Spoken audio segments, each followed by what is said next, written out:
మా ఫాదర్ నాకు ఇన్స్పిరేషను. మా ఫాదర్ ఏం చేశారంటే మా మదర్ చనిపోయిన తర్వాత కూడా he has never married again. పిల్లల తల భవిష్యత్తు పాడైపోతుందని చెప్పి పెళ్లి చేసుకోకుండా మా ముగ్గురు అక్కల్ని కూడా మా ముగ్గురు అక్క చెల్లెల్ని పెళ్లి చేసి పెద్ద ఆవిడకి ముందే పెళ్ళి అయిపోయింది.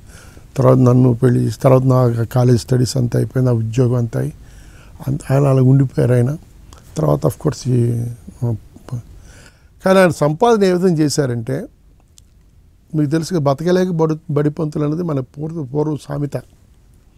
ఆ సామెత ప్రకారమే పోస్ట్ మాస్టర్ చేసేవారు, స్కూల్ మాస్టర్ చేసేవారు, ప్లస్ రిజిస్ట్రేషన్ పత్రాలు రాసేవారు.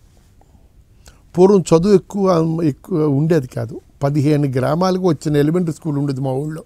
వైజాగ్ గోపాలపట్నంలో ఎలిమెంటరీ స్కూల్, చుట్టుపక్కల 15 గ్రామాలకి అదే హై స్కూల్, అదే ఎలిమెంటరీ స్కూల్. దాంట్లో మా నాన్నగారు హెడ్ మాస్టర్. పోలీస్ స్టేషన్లో ఒక అర్జీ రాయాలని సరే మా ఫాదరే ఉండాలి. సో ఆ ఫాదర్ అర్జీ రాస్తే అర్ధనా తీసుకునేవారు.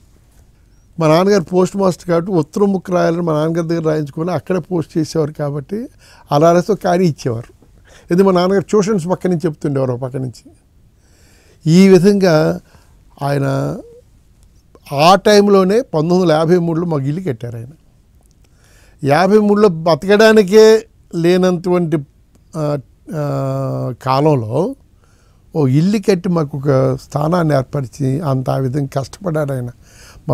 మా మదర్ 1958లో వి లాస్ట్ హెర్, బట్ 53లోనే ఇల్లు కట్టారు. 58లో మా మదర్ పోయిన తర్వాత కూడా హ్యాజ్ నాట్ మ్యారీడ్. ఆయన జీవితం అంతా మా గురించి ఆయన శ్రమపడి ఓ ఇల్లు నిలబెట్టి మమ్మల్ని మనుషులకి తీర్చిదిద్ది చేసినటువంటి వ్యక్తి. సో ఆయన నాకు ఆదర్శం. కాబట్టి అందుకని నేను రియల్గా చెప్తున్నాను, పెళ్ళిలో అంటే ఆయన ఫిక్స్ చేసుకొచ్చారంతే. అమ్మాయిని నాకు అమ్మాయి కూడా చూడలేదు, నా మిస్సెస్ నేను చూడలేదు కూడా. నేనేంటి అందరూ ఏంటి చూడలేదంటే నో, ఆయన సాక్రిఫైస్ చేశారు లైఫ్ని. ఐ హ్యావ్ టు సపోజ్ నా గురించి ఆయన కష్టపడుతున్నాడు కాబట్టి నాకు గుడ్డి పిల్లలను లేదా చోట పిల్లలు తీసుకురాడు కదా. అన్ని అంగాలు శుభ్రంగా ఉన్నది, ఇంట్లో పనికి వచ్చిన అమ్మాయిని తీసుకొస్తాడు కదా.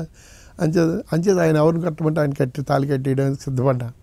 బట్ మా పెద్ద సిస్టర్ మా అంకుల్ కోప్పడి ఒకసారి తీసుకెళ్దాం అన్నీ నిశ్చయిపోయిన తర్వాత ఏంటిది ఒకసారి చూసి వచ్చేద్దామని వెళ్ళాను తప్ప. ఈ విధంగా నాకు ఆయన ఆదర్శ పురుషుడిగా మా ఫాదర్తో. కానీ ఆయన లాస్ట్ స్టేజ్లో నేను బాగానే చూసాం, అంతా ఆయన బాగా పెరాలసిస్ వచ్చినా కూడా చూసాం. బట్ వన్ డే మేము పక్క గదిలో పడుకుంటే ఈయన గదిలో పడుకుంటే నా మిస్సెస్ తగ్గ సేవ చేసింది, 3 ఏళ్ళు సేవ చేసింది. ఆయన మేము తెల్లారి లేచేసరికి ఆయన చనిపోయి ఉన్నారు. నేను అదొక్కటే బాధపడతాను ఎప్పుడు, అంటే నా చేతుల్లో చనిపోయి ఉంటే ఇంకా బాగుండేది అనిపించింది తప్ప. అందుచేత ఏంటంటే ప్రతి వ్యక్తి అంటే నేనే పెద్ద మంచివాడిని అని చెప్పటం లేదు, అలాగే ప్రతి వాళ్ళు అందరూ నా విధంగా ఉంటాను కానీ అందరి విధంగా నేను ఉండాలి. కానీ నేను అలాగా ఏదో సూక్తులు చెప్పేవాడిని కాదు.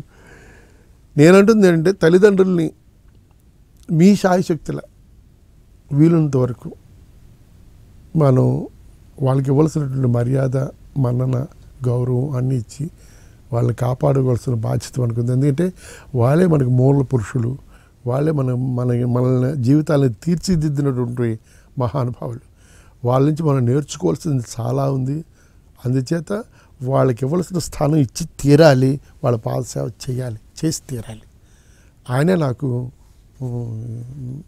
సోల్. నాకు చెప్పాలంటే నాకు ఆయనే ఆదర్శం.